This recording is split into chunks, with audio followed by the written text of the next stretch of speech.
అభిషేకం. దేవుని బిడలారా, షారోన్ మందిరం వారు నిర్వహించు ప్రతి నెల 2వ శనివారం జనవరి నెల 14వ తారీఖు జరిగే పరిశుద్ధాత్మ అగ్ని అభిషేక ఉపవాస స్వస్థత కూడికలో మీరు పాల్గొనండి. స్థలం గుంటూరు పట్టణములోని శారదా కాలనీ ఆర్ట్స్ సెంటర్ దగ్గరలో గల లూర్స్ హై స్కూల్ కాంపౌండ్ లో జరుగును. సమయం ఉదయం 11 గంటల నుండి 3 గంటల వరకు. ఈ కూడికలో దీర్ఘకాలిక వ్యాధులు, ఆర్థిక సమస్యలు, త్రాగుడు, వ్యభిచారము, సాతాను బంధకముల నుండి విడుదల పొందుకుంటూ ఉన్నారు. ఉద్యోగాలు, వివాహములు, గర్భఫలాలు, గొప్ప ఆశ్చర్య కార్యాలు పరిశుద్ధాత్మ దేవుడు జరిగించుచూ ఉన్నారు. పరిశుద్ధాత్మతో నింపబడిన దైవజనులు రెవరెండ్ కొటికల రాజన్న గారు, రెవరెండ్ కొటికల రాణక్క గారు, బ్రదర్ రాజకుమార్ గారు శక్తివంతమైన వాక్యముతో పాటు ప్రత్యేక స్వస్థత ప్రార్థనలు చేయుదురు. ప్రతి ఒక్కరికి ప్రేమ విందు కలదు. వివరములకు మా ఫోన్ నంబర్ 8121229390. దేవుడు మనల్ని ప్రేమించి ఆయన తన మార్గంలో మనల్ని నడిపిస్తూ ఇప్పటి వరకు కూడా అత్యధికమైన ఆశీర్వాదాల దీవెనలతో మనల్ని నింపి సురక్షితంగా మనల్ని ఉంచాడు. దేవునికి స్తోత్రం. హల్లెలూయా. గమనించండి, 2020వ సంవత్సరంలో మనము పడిన బాధ, మనం పడిన వేదన, మనము పడిన ఆందోళన, అది ఎన్నటికీ మన జీవితంలో మర్చిపోలేము. అవును, ఆ రోజుల్లో ఒక్కసారి జ్ఞాపకం చేసుకుంటే పగవారికి కూడా అటువంటి కష్టం రాకూడదు అన్నట్లుగా ఆ బ్రతుకులను చూసి, అర్ధాంతరంగా ముగుస్తున్న ఆ బ్రతుకులను చూసి నిర్గాంతపోయి మనం ఉంటామా ఓడతామో అన్నట్లుగా ఆలోచిస్తూ దేవుని సన్నిధానంలో కొద్దిగా బలపడుతూ దేవునిని ఆరాధిస్తూ మది నిండా దేవుని కలిగి ఆయనను ప్రార్థిస్తూ ఉన్నప్పుడు దేవుని యొక్క కృప మనల్ని సజీవ లెక్కలో ఉంచింది. దేవునికి స్తోత్రం. హల్లెలూయా. ప్రియమైన దేవుని బిడ్డలారా, దేవుడు ఇశ్రాయేలీయులను వారి పగవారైన ఐగుప్తీయుల చేతిలో నుండి రక్షించాడు. స్తోత్రం. హల్లెలూయా. అర్థమవుతుందా? ఇదివరకు ఇశ్రాయేలీయులు ఐగుప్తు దేశంలో బానిసలుగా పడి ఉన్నారు. బానిసలుగా అంటే ఉద్యోగం లాగా కాదు. ఉద్యోగస్తులు ఏం చేస్తారంటే నెల వచ్చేసరికి టెన్షన్గా వారికి రావాల్సిన 10,000, 20,000, 50,000, 70,000 వారికి రావాల్సినవి వారు తీసుకుంటారు. వాటి కొరకే పనిచేస్తూ ఉంటారు. కానీ ఐగుప్తు దేశంలో ఉన్న ఇశ్రాయేలీలు ఉద్యోగరీత్యా పనిచేయట్లేదు, బానిసలుగా పనిచేస్తున్నారు. వాళ్ళు పెడితే తింటున్నారు, కొడితే పడుతున్నారు. దేవుడు ఇశ్రాయేలీయులను బహుగా ప్రేమించాడు. వారికి కావలసిన వనరులన్నీ కూడా అనుగ్రహిస్తూ ఉండి ఏది కావాలంటే అవి ఇస్తూ ఉన్నాడు. కానీ ఇశ్రాయేలీయులు దేవుడిచ్చిన మేళ్లను బట్టి వారు ఎంతగానో గర్వించి మా అంతటి వాళ్ళు లేరన్నట్లుగా వాళ్ళు ప్రవర్తన, అలాంటి ప్రవర్తనలోనికి వెళ్ళినప్పుడు దేవుడు ఏం చేసేవాడంటే వారిని శత్రువుల చేతికి అప్పచెప్పేవాడు. వినండి, కనుకనే వారు బహుభయంకరమైన శ్రమల గుండా ఆ ఐగుప్తు దేశంలో ఉంటూ ఉన్నప్పుడు మరలా ప్రార్థనలు చేయటం మర్చిపోకుండా ప్రార్థనలు చేయటము, దేవుని సన్నిధానంలో ఇంకా ఇంకా ఇంకా గోజాడి అడగటము వారు చేస్తూ ఉన్నప్పుడు దేవుడు వారిని మర్చిపోలేదు. దేవునికి స్తోత్రం. చెప్పాలి గట్టిగా హల్లెలూయా. కనుక దేవుడు ఏం చేశాడంటే వారిని విడుదల చేయటానికి ఒక నాయకుడిని ఏర్పాటు చేసుకున్నాడు. ఆ నాయకుడు మోషే. కనుక ఆ మోషేకు దేవుని యొక్క అభిషేకం ఇచ్చి వారినందరినీ కూడా, ఇశ్రాయేలీలందరినీ కూడా ఐగుప్తు దేశంలో నుండి బయటికి నడిపిస్తూ ఉన్నప్పుడు వారి మార్గములో అడ్డు వచ్చిన ఎర్ర సముద్రాన్ని దేవుడే అడ్డంగా చీల్చేశాడు. దేవునికి స్తోత్రం. హల్లెలూయా. అర్థమవుతుందా? గొంతు కొద్దిగా బాగోపోయినా కొద్దిగా నాకు అస్వస్థతగా ఉన్నా మీకు స్పష్టంగా వినపడుతుందో లేదో నాకు తెలీదు. వినపడని వాళ్ళు హల్లెలూయా చెప్పండి. సరిగ్గా నాకు అర్థం కావట్లేదు అన్న వాళ్ళు హల్లెలూయా చెప్పండి. అందరికి వినపడుతుందిగా, స్పష్టంగానే ఉందిగా. దేవునికి స్తోత్రం, హల్లెలూయా. నిన్నైతే ఇది కూడా లేదు, నిన్నైతే ఇది కూడా లేదు. కానీ ఆయన కృప, ఏదో దేవుడు మీతో మాట్లాడాలి అని ఉద్దేశంతో నన్ను ఇక్కడ నిలవబెట్టాడు కనుక ఆయన కృప చొప్పున మాట్లాడుతూ ఉన్నాడు. అడ్డు వచ్చిన ఎర్ర సముద్రాన్ని ఆయన అడ్డంగా చీల్చివేశాడు, సరళము చేశాడు దారిని. స్తోత్రం చెప్దాం, హల్లెలూయా. వారు అవతలికి వెళ్ళారు. వెనకాల ఉన్న శత్రువులు కూడా మేము కూడా వెళ్దామని వారిని తరుముకుంటూ వెళ్తూ ఉన్నప్పుడు దేవుడు ఏం చేశాడంటే వారిని అలాగ సముద్రములో ముంచివేశాడు. అర్థమవుతుందా? కనుక సముద్రంలో ముంచివేసినప్పుడు ఆ ఇశ్రాయేలీయులు ఎంతగానో దేవుణ్ణి ఆరాధించి స్తుతులు పాడుతూ కీర్తనలు ఎంతగా దేవుణ్ణి శ్లాఘించారో చెప్పలేము. మనం కూడా అంతే. దేవుడు మనకి అనేకమైన మేళ్లను దీవెనలతో నింపుతూ ఉన్నప్పుడు, ఆశీర్వాదాలతో నింపుతూ ఉన్నప్పుడు మనం ఏమంటామంటే మా దేవుడు అంతటోడు లేనే లేడు. దేవుని స్తోత్రం, హల్లెలూయా. పొరపాటున ఏదైనా జరగకూడదు జరిగితే ఎన్ని మాట్లాడతామో దేవుణ్ణి, ఎంతగానో అబ్బో అన్యజనులు కూడా అలాగే మాట్లాడరు, భయంకరంగా మాట్లాడుతూ ఉంటారు. అర్థమవుతుందా? కనుక దేవుడు ఆయన కృప ఎప్పుడు మన మీద ఉంటుంది. ఇశ్రాయేలీయులను వదిలేయలేదు. వారు దేవుణ్ణి విడిచిపెట్టినా కూడా దేవుడు వారిని విడిచిపెట్టలేదు, మర్చిపోలేదు. దేవుని స్తోత్రం, హల్లెలూయా. తర్వాత వారు స్తుతించిన కీర్తనలో 106వ కీర్తన చూద్దాం. 10, 11, 12 వాక్యాలు మనం చదివితే, కీర్తనల గ్రంథం 106వ కీర్తన. వారి పగవారి చేతిలో నుండి వారిని రక్షించెను. దేవుని స్తోత్రం చెప్పాలి, హల్లెలూయా. ఎవరి దగ్గర నుంచి రక్షించాడంట? వారి పగవారి చేతిలో నుండి వారిని రక్షించెను, శత్రువుల చేతిలో నుండి వారిని విమోచించెను. చక్కటి మాటలు కదండి ఇవి. వారి పగవారి చేతిలో నుండి వారిని రక్షించెను, శత్రువుల చేతిలో నుండి వారిని విమోచించెను. తర్వాత నీళ్లు వారి శత్రువులను ముంచివేసెను, వారిలో ఒక్కడైనను మిగిలి ఉండలేదు. దేవుని స్తోత్రం. అంటే శేషము లేకుండా ఆయన ఏం చేశాడు? సంహరించాడు. ఒక్కరిని కూడా మిగల్చలేదంట. ఇది ఎలా పాడుతున్నారు వీళ్ళు అంటే కీర్తనల్లో పాడుతున్నారు. దేవుణ్ణి స్తుతిస్తూ, ఆరాధిస్తూ, మహిమపరుస్తూ, వారు దేవుడు చేసిన ఆ యొక్క మేళ్లను తలంచుతూ పాడుతూ ఉన్నారు. కీర్తనల గ్రంథం అంతా కూడా పాటల పుస్తకమే అది. స్తోత్రం, హల్లెలూయా. వారికి కలిగిన అనుభవాలు గుండా ఆ పాటలు రచించి పాడుతూ ఉంటారు. అర్థమవుతుందా? అప్పుడు 12, అప్పుడు వారు ఆయన మాటలు నమ్మిరి, ఆయన కీర్తి గానము ఎప్పుడు నమ్మారంట? అప్పుడంటే ఎప్పుడు? శత్రువులను ముంచేసినప్పుడు, శత్రుశేషం లేకుండా చేసినప్పుడు అప్పుడు నమ్మారంట. అప్పుడు పాటలు పాడటం మొదలు పెట్టారంట. అంటే ఇశ్రాయేలీయులు ఎప్పుడు కూడా ఒక పరిస్థితుల్లో ఉంటారు. ఎప్పుడైనా దేవుడు వారిని మంచిగా మేళ్లతో ఆశీర్వదిస్తే, దేవుడు మేళ్ల చేత నింపితే వాళ్ళు వెంటనే దేవుణ్ణి స్తుతిస్తారు. తర్వాత కొద్ది కాలానికి ఏమవుతుందో తెలిసిన అది మర్చిపోతారు. 13వ వాక్యం చూద్దాం. అయినను వారి కార్యములు వెంటనే మర్చిపోయారంట. ఏంటండి?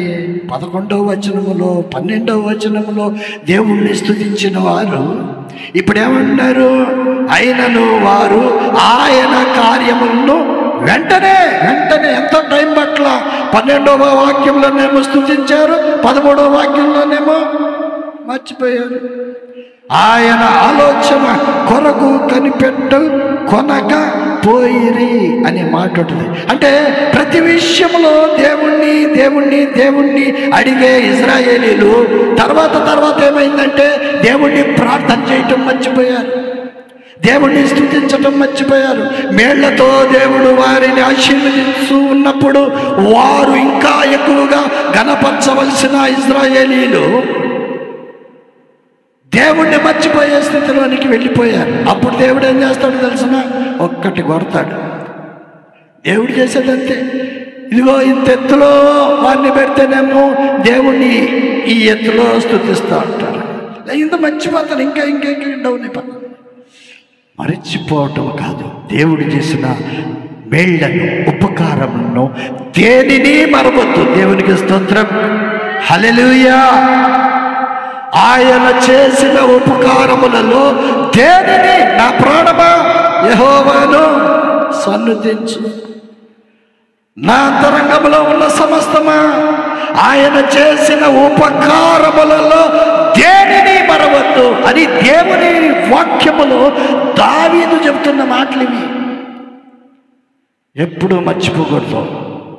మన జీవితాల్లో మనకు అనేకమైన సమస్యలు గుండా మనము ప్రయాణం చేస్తూ ఉన్నప్పుడు ఆ సమస్యల్లో, ఆ బాధల్లో, ఇబ్బందుల్లో ఇక మన వల్ల కాదు అన్నప్పుడు దేవుడు ఆయన కృప చొప్పున ఆయన హస్తాన్ని అందించి మనల్ని లేవనెత్తి ఆయన మనకు ఆరోగ్యమునిచ్చి ఆశీర్వాదం ఇచ్చి ఈ స్థితిలో నిలబెట్టి ఆయనను స్తుతించవలసిందిగా ఆయన కోరుతూ ఉన్నప్పుడు, ఆయనను మర్చిపోయి ఇష్టానుసారంగా జీవిస్తున్నప్పుడు దేవుడు ఆయన బాధపడతాడు. ప్రియులారా, ఆలోచించేయండి.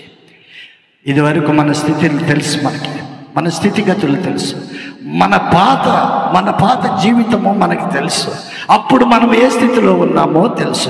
దేవుణ్ణి కలిగి ఆయన మార్గంలో నడుస్తూ ఉన్నప్పుడు దేవుడు ఎంతగా ఆశీర్వదించాడో అది కూడా మనకి తెలుసు. స్తోత్రం చెప్తాం గట్టిగా, హల్లెలూయా. దేవుణ్ణి మర్చిపోయినప్పుడు దేవుడు ఏం చేస్తాడంటే ఒక్కటేస్తాడు. ఎందుకంటే ఆయనకు కోపం కాదు, కోపం లేదు, మన మీద ప్రేమే ఉంది. మన బిడ్డలు మన మీద అలిగి అటు ఇటు పోతా మన మాట వినకపోతే మనం ఏం చేస్తాము? చిన్నపిల్లలు అయితే ఒక దెబ్బ వేస్తాము, పెద్దోళ్ళు అయితే ఒక మాట అరుస్తాం, ఎరా ఇష్టానుసారంగా పోతున్నాం అగా అంటాం. పిల్లలైతే అని లాగుతాం, కొడతాం.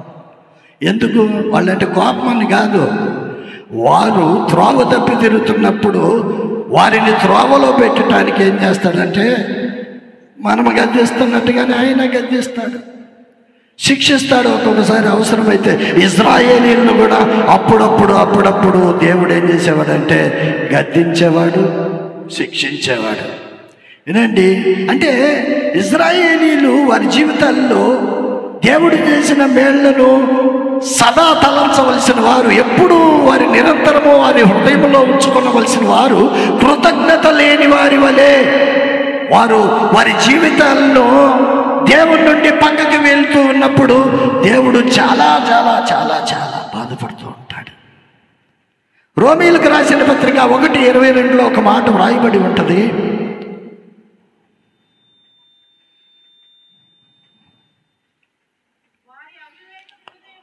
వారి అవివేక హృదయము అంధకారమయమాయను, తాము జ్ఞానులమని చెప్పుకుంటూ బుద్ధిహీనులు అయ్యారు.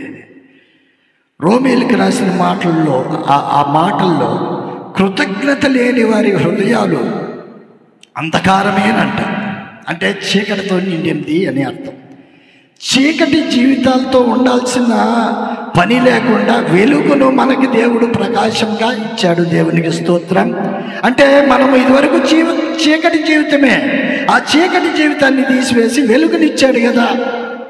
వెలుగునిచ్చినప్పుడు వెలుగు సంబంధుల వలె మనం ఉండాలి కదా, అజ్ఞానుల వలె అంధకార సంబంధులుగా మనం ఉండకూడదు కదా, దేవుణ్ణి విడిచిపెట్టి ఉండకూడదు కదా, కృతజ్ఞత లేని వారిగా మనం ఉండకూడదు కదా, ప్రతి విషయంలో దేవుణ్ణి కృతజ్ఞతాస్తుతులు చెల్లిస్తూ ఉండాలి కదా.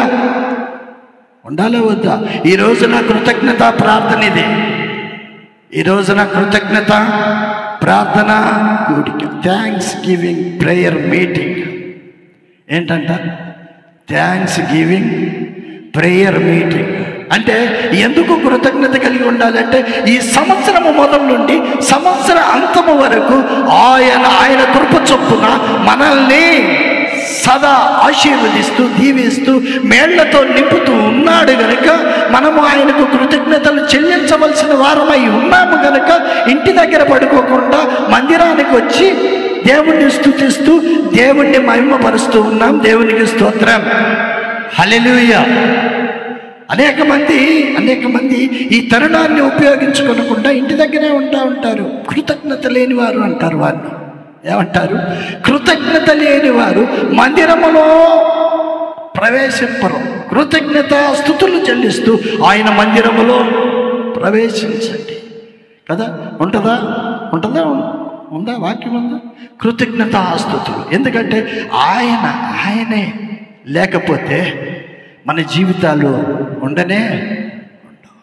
అర్థమవుతుందా? ఇందాపాడు రాజా నీ సన్నిధిలోనే ఉంటానయ్యా, మనసారా ఆరాధిస్తూ బ్రతికేస్తానయ్యా, నేనుండాలేనయ్యా, నే బ్రతుకాలేనయ్యా, నీవే లేకుండా నేనుండాలేనయ్యా.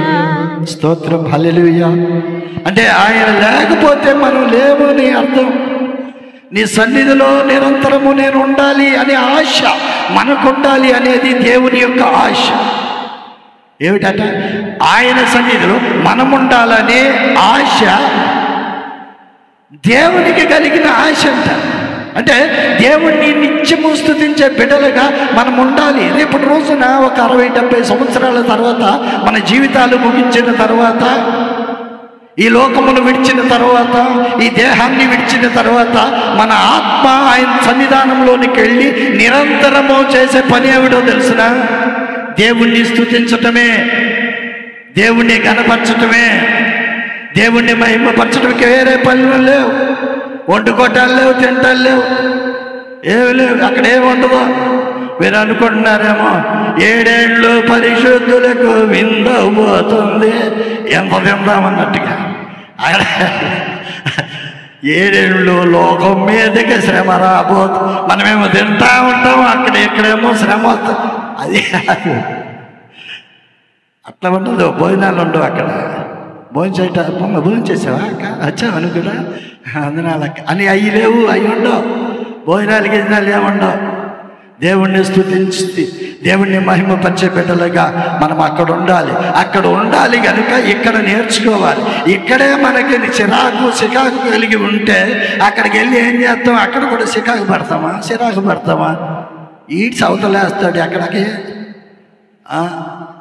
స్వర్గంలోకి, నరకంలోకి, చీకటి బిలంలోకి విసిరేస్తాడు. వినండి, కీర్తనలో 81:13 ఒక మాట వ్రాయబడి ఉంటుంది.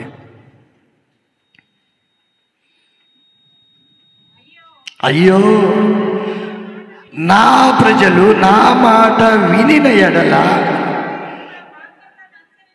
ఇశ్రాయేలు నా మార్గమును అనుసరించిన ఎడల ఎంత మేలు అంటున్నాడు దేవుడు. ఎవరు? దేవుడే అంటున్నాడు. ఆయన అంటున్నాడు, అయ్యో నా ప్రజలు నా మార్గమును విడిచిపెట్టకుండా నా మార్గంలో ఉంటే మేలు, నా మాట ఇంటే మేలు. మీకు నేను చెప్పే ప్రతి మాట మీరు విన్నప్పుడు, దాని ప్రకారంగా మీరు ఆ మార్గంలో నడిచినప్పుడు మీకు మేలు.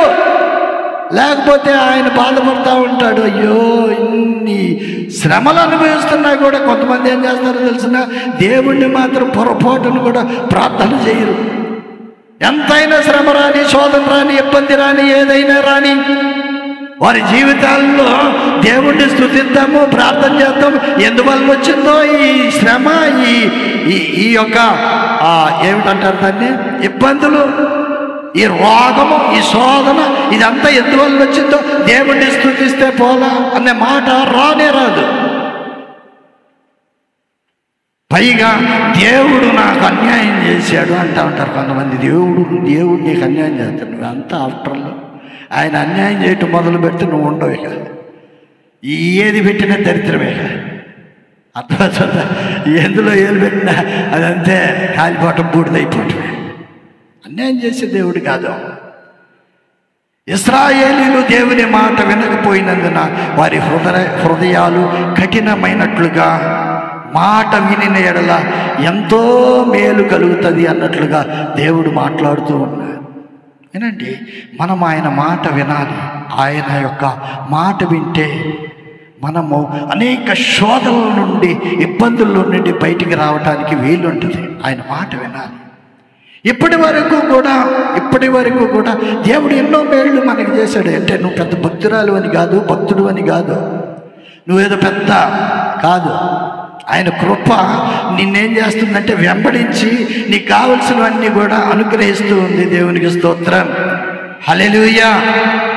అర్థమవుతుందా? కనుక అలాగున ఇప్పటి వరకు ఒకవేళ అటు ఇటుగా ఉన్నామేమో, ఇక నుండి అయినా సరే మన జీవితాలు, మన మార్గాలు దేవుని వైపుగా మనము నడిపించుకుంటూ వెళ్తే మనకి దీవెన, ఆశీర్వాదాలు, ఆయుష్. దేవునికి స్తోత్రం, హల్లెలూయా.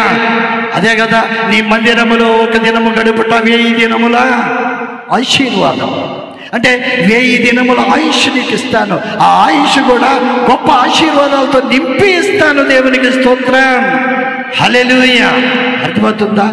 మనము దేవుని మందిరంలో అగబడితే మనకి ఆశీర్వాదము.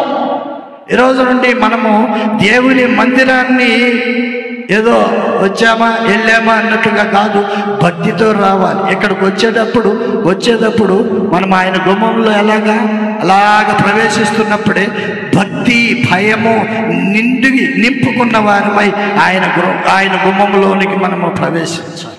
ప్లస్ కృతజ్ఞతాస్తుతులు, కృతజ్ఞత అర్పణలు చెల్లిస్తూ ఆయన సన్నిధానంలోనికి మనము రావాలి.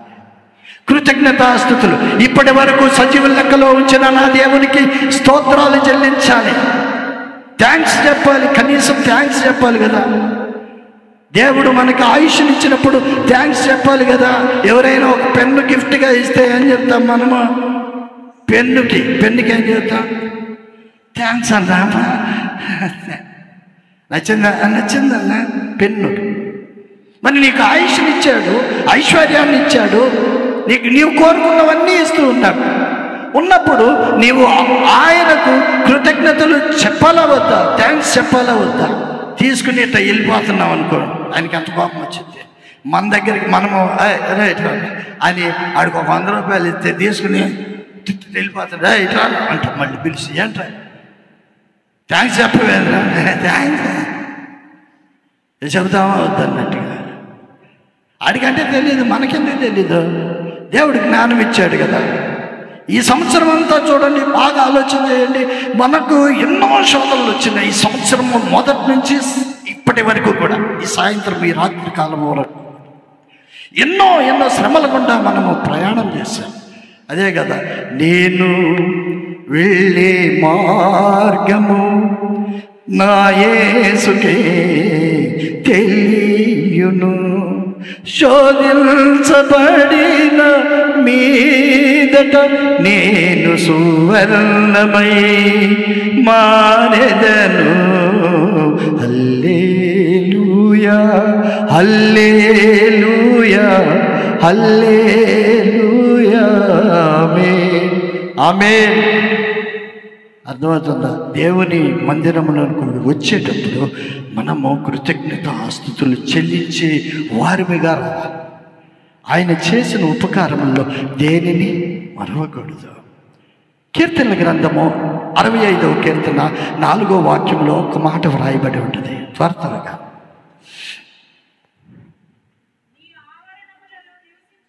నీ ఆవరణములో నివసించినట్లు నీవు ఏర్పరచుకొని చేర్చుకున్నవాడు ధన్యుడు. చూడండి, అక్కడ రాయబడిన మాట, నీ ఆవరణంలో నివసించటానికి నీవు అనగా దేవుడు ఏర్పరచుకుని చేర్చుకున్న వాడు ధన్యుడు అంట. అంటే మనమందరము కూడా ఆయన ఏర్పాటు చేసుకున్న దేవుని బిడ్డలం. స్తోత్రం. అంటే దేవుడు మనమేదో ఆయన్ని ప్రేమించామని కాదు, కానీ ఆయనే మనల్ని ప్రేమించి అని వ్రాయబడి ఉంటుంది వాక్యంలో. ఆయనే మనల్ని ప్రేమించి ఆయన మనకు కావలసినవన్నీ అనుగ్రహించి మనల్ని ఏర్పాటు చేసుకుని ఆయన సన్నిధానములో ఆయన మందిరములో నిన్ను ఇక్కడ నివసించడానికి ఆయనే కారణం. ఈరోజు 31వ తారీఖున ఏంటిది? ఈరోజు 31 ఏమంటారు అక్క? ఈరోజు 31వ తారీఖు 31st నైటు పెయిర్కి వెళ్ళాలక్క. మొన్న అక్కడ అడుగుతున్నాడు, అక్కడ మందిరం కట్టాక, అన్న ఇది ఆలయం ఓపెన్ చేసేటప్పుడు పెయిర్ ఆడ పెడతారు అన్నాడు. ఏందిరా అన్నా నేను. పెయిర్ అంటాడు. పెయిర్ ఏంటిరా అంటే, పెయిర్ అన్నా నీ తెలీదా ఏంది అంటున్నాడు. వాడికి ఎంత తెలిసినట్టుగా పెయిర్ ఆడ పెడతాను. నేను 10 సార్లు అడిగాను, మళ్ళీ కరెక్ట్ చేసుకుంటాడేమన్నా. లాస్ట్కి అడిగితే ప్లేయర్ అంటున్నాడు. ఆడు పొరపాటును కూడా ప్లేయర్ అంటలేదు, ప్లేయర్. ఆయన మనల్ని ఏర్పాటు చేసుకుని ఇక్కడ కూర్చుండి పెట్టాడు. అది నీ సొంత ఆలోచనతో నువ్వు రాలా. అబ్బో నీకు ఎన్ని పనులు ఉంటాయో చెప్పలేనన్ని పనులు ఉంటాయి నిన్ను ఇడిచిపెడితే కదా. ఎన్ని పనులు ఉంటాయి. అసలు పని లేకపోయినా పని ఉన్నట్టుగా వెళ్ళి పండుకోము.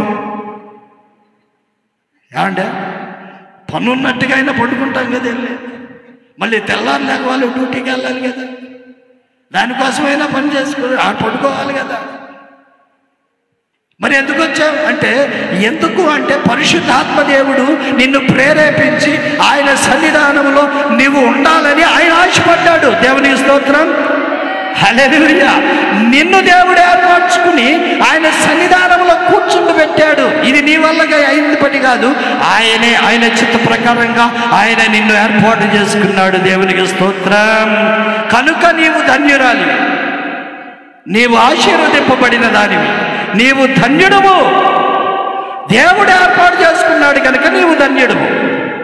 ఈ రోజున దేవుడే నిన్ను పిలుచుకుని వచ్చాడు కనుక, ఎందుకు పిలుచుకుని వచ్చాడు అంటే ఆయన ఆశీర్వాదాలు ఇవ్వాలని ఆయన పిలుచుకుని వచ్చాడు, నిన్ను దీవించాలి. ఇప్పుడు నేను ఏడున్నాను, మీరు ఆడ ఉన్నారు కదా. ఎక్కడున్నారు మీరు? కొద్ది దూరంలో ఉన్నారు కదా. నేను ఇక్కడున్నాను, మీ మధ్యలో దేవుడు సంచరిస్తూ ఉన్నాడు. దేవుని స్తోత్రం, హల్లెలూయా. మీ దగ్గరికి వస్తూ ఉన్నాడు. ఆయన ప్రస్తుతం మీకు కనబడకపోయినా ఆయన హస్తము మిమ్మల్ని తాకుతూ ఉంది. దేవునికి స్తోత్రం, హల్లెలూయా. ఆయన హస్తము మన మీదకి వచ్చినప్పుడు గొప్ప ఆశీర్వాదాలతో నింపబడతాం. అర్థమవుతుందా?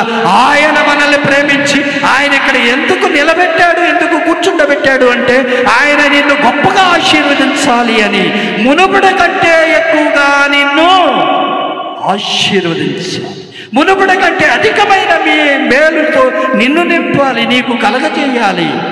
ఆయన ఉద్దేశం అది. అందుకనే ఇంత రాత్రి కాల సమయం అయినా 12:12 అయినా, ఎంతైనా 12:12 అయినా, ఇది ఆ గడియ కొరకు. ఏ గడియ కొరకు? నూతన సంవత్సరముల happy new year, happy new year, happy new year, new year అని పాడటానికి రెడీ. ఇప్పుడే కాదు, ఇప్పుడు నేను పాడితే బాగోదు కదా. ఏంది మాస్టర్ గారు అప్పుడే పాడేస్తున్నారు? మనము అర్థమవుతుందా? ఇప్పుడు మునుపటి కంటే అధికమైన మేళ్లతో మనల్ని నింపాలని ఆయన మందిరములోనికి మనల్ని తీసుకుని వచ్చాడు. నీ ఆవరణములో నివసించున్నట్లు నీవు ఏర్పరచుకుని చేర్చుకుని వాడు ధన్యుడు. నీ పరిశుద్ధ ఆలయము చేత, ఏమిటది? నీ పరిశుద్ధ, చదవాలి గట్టిగా, నీ పరిశుద్ధ ఆలయము చేత, నీ మందిరములోని మేళ్ళు చేత మేము తృప్తి పొందెదము. దేవునికి స్తోత్రం.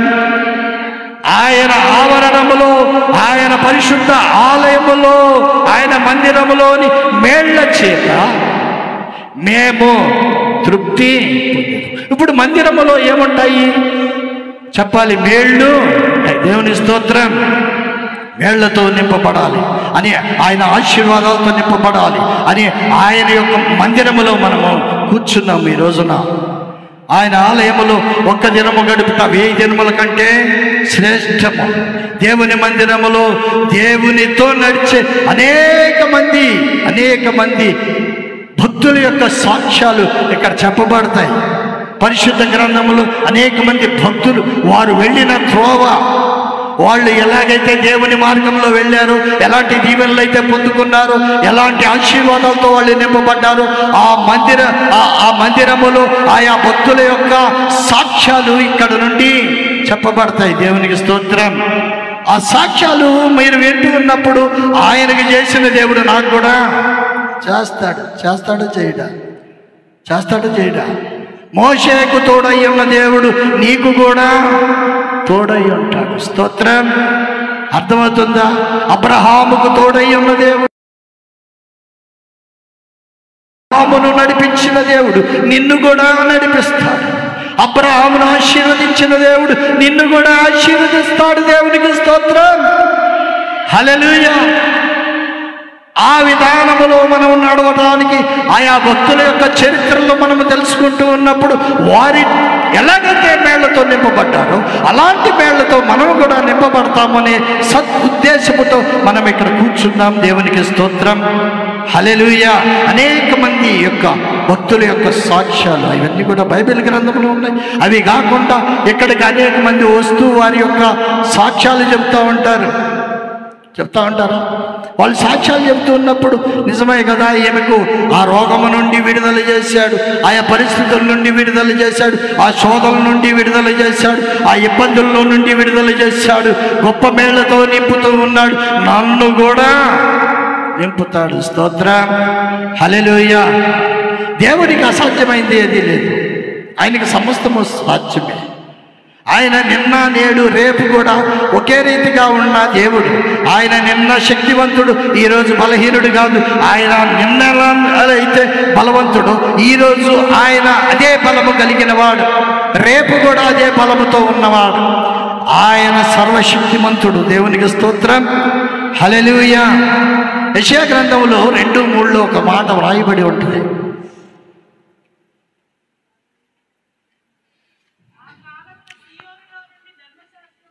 ఆ కాలమున సియోనులో నుండి ధర్మశాస్త్రమును,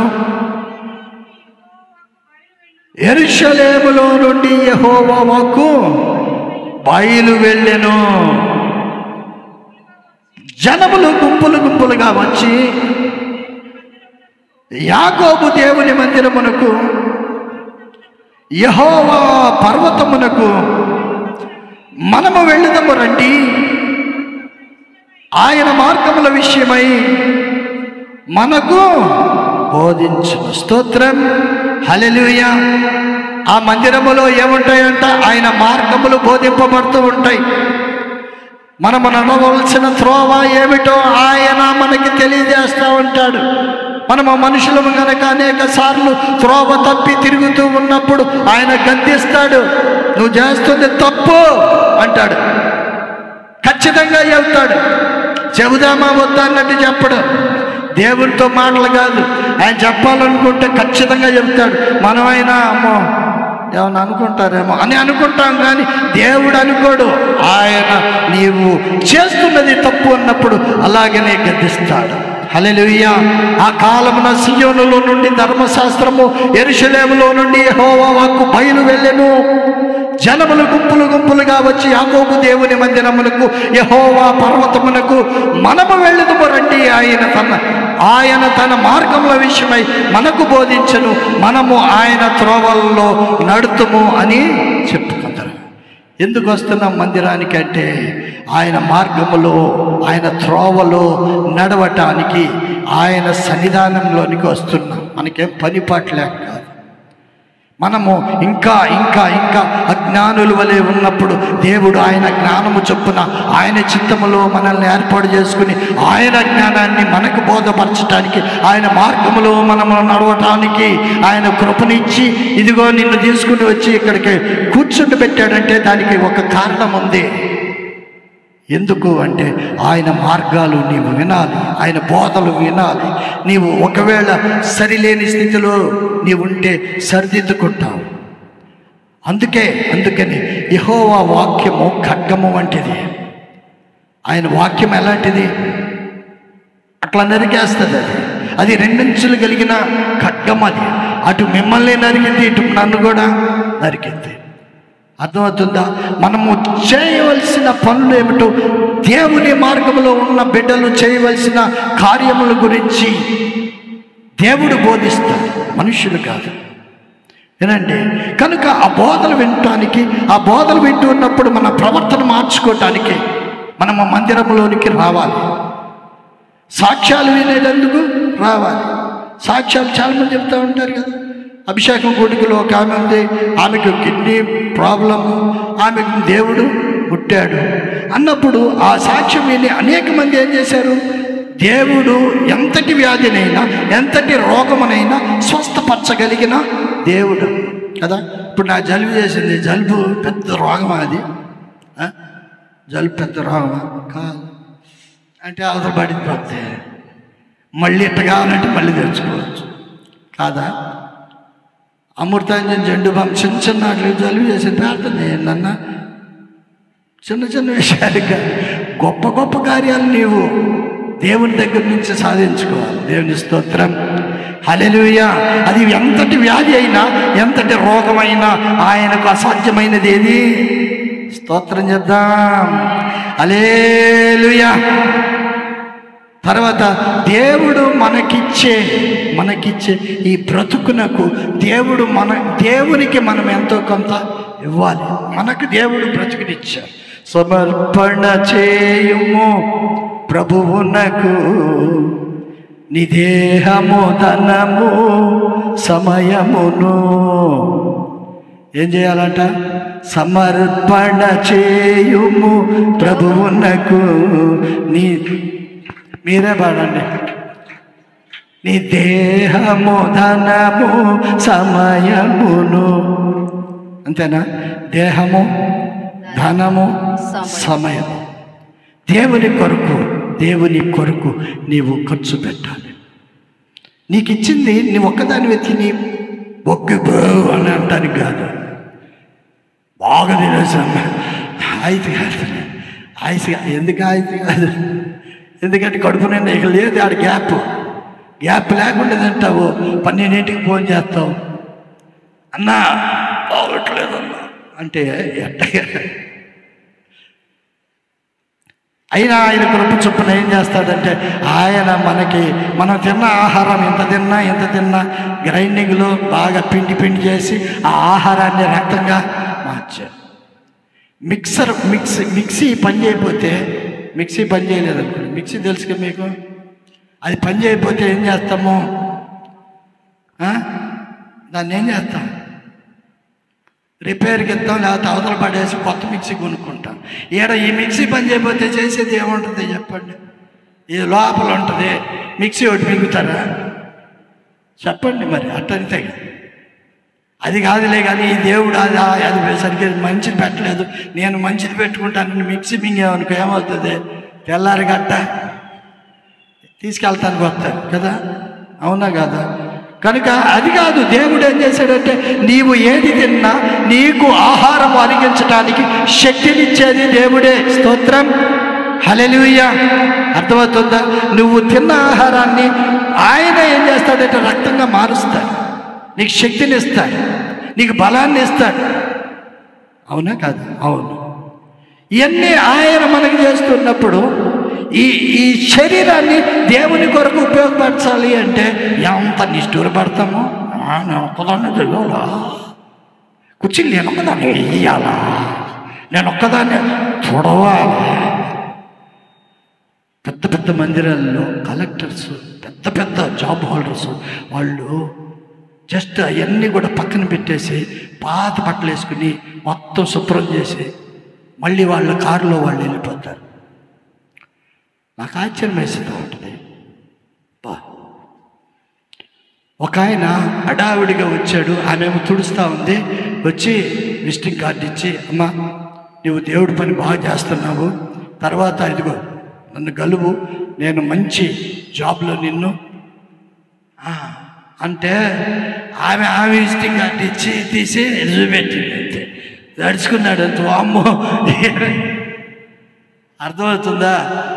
నువ్వేంద్ర నాకు ఇచ్చేది? నేను ఈ టౌన్కి నేనే మేయర్ని. నేను ఇదిగో నా విజిటింగ్ కార్డు, నీకేమైనా అవసరమైతే నా దగ్గర రా. అర్థమవుతుందా? అంత కృప దేవుడిచ్చింది అది. కనుక ఆమె ఏం చేసింది? కృతజ్ఞతతో చెల్లిస్తూ దేవుని మందిరంలో ఆమె దేహమును దేవుని కొరకు 10 నిమిషాలు వాడింది. స్తోత్రం, హల్లెలూయా. దేహము ధనము అంటే అది మాత్రం అనకు. ధనము విషయము, ధనం జోలికి నువ్వు వెళ్ళకు. మిగతాది ఏదైనా ఉంటే చెప్పబూట. ధనము నీకు దేవుడు ఆయన ధనముతో లేకపోతే ఆయన ఐశ్వర్యంతో నింపుతూ ఉన్నప్పుడు నీవు దేవుని కొరకు దేవుని స్వార్థ విషయములో నీవు 10వ భాగము విత్తాలి. నీ సమయములో 10వ భాగము విత్తాలి. అంతే, అది ఖచ్చితమే. మలాకి 3:6లో ఒక మాట వ్రాయబడి ఉంటుంది. మలాకి గ్రంథం చూడండి.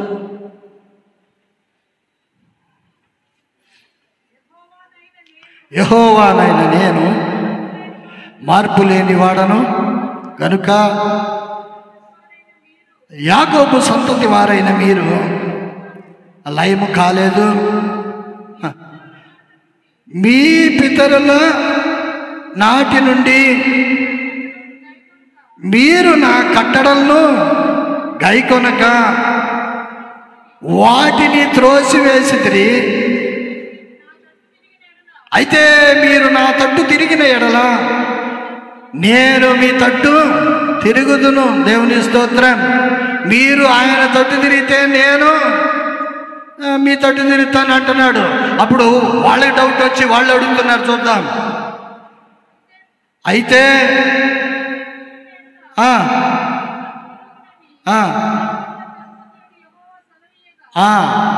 మేము దేని విషయాల్లో తిరగాలయ్యా అని మీరు అంటారు.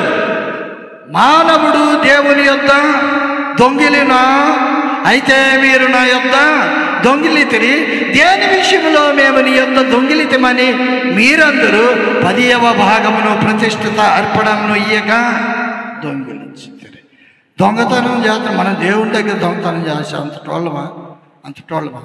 కాదు. దేని విషయంలో అని మీరు అడిగితే ఆయన చెబుతున్నాడు 10వ భాగము దేవునిది. ఎందుకంటే సువార్త వెళ్ళాలి గనుక మరలా చెబుతున్నాను, సువార్త వెళ్ళాలి గనుక సువార్త విషయమై మనకి కలిగిన దానిలో దేవునికి విత్తాలి. మీరు ఆయా సందర్భాల్లో నెల మీరు విత్తిన విత్తనాలు నేను వాటిలో నుంచి 10వ భాగము నేను తీసి దేవుని కొరకు ఖర్చు పెడుతూ ఉంటాం. దేవునికి స్తోత్రం, హల్లెలూయా. అంటే అదంతా కూడా నాది కాదు. మళ్ళీ దానిలో నేనేం చేయాలా? 10వ భాగము తీసి దేవుని కొరకు ఖర్చు పెట్టాలి. అవునా? అవునంతే. అది దేవుని యొక్క ఆజ్ఞ. ఇంకొకటి ఏమిటంటే దేవుడు మనకి మేళ్ళు కలుగజేస్తాడని అంటున్నాం కదా. దేవుని మందిరంలోకి వస్తే దేవుడు మేళ్ళు చేస్తాడు. తర్వాత మాట వింటే దేవుడు మేళ్ళు చేస్తాడు. కృతజ్ఞత కలిగి ఉంటే దేవుడు మేళ్ళు చేస్తాడు. యథార్థంగా ప్రవర్తించిన ఎడల దేవుడు మనకి మేళ్ళు చేస్తాడు. ఎటువంటి మేళ్ళు? మునుపటి కంటే అధికమైన మేళ్ళు మనకు కలుగజేస్తాడు. స్తోత్రం చెప్తాం గట్టిగానే. యథార్థముగా ప్రవర్తించే వారికి ఆయన ఏ మేలును చేయక మానడు. కీర్తనలు 84:11లో రాయబడిన మాటలు చదువుదాం. దేవుడైన యెహోవా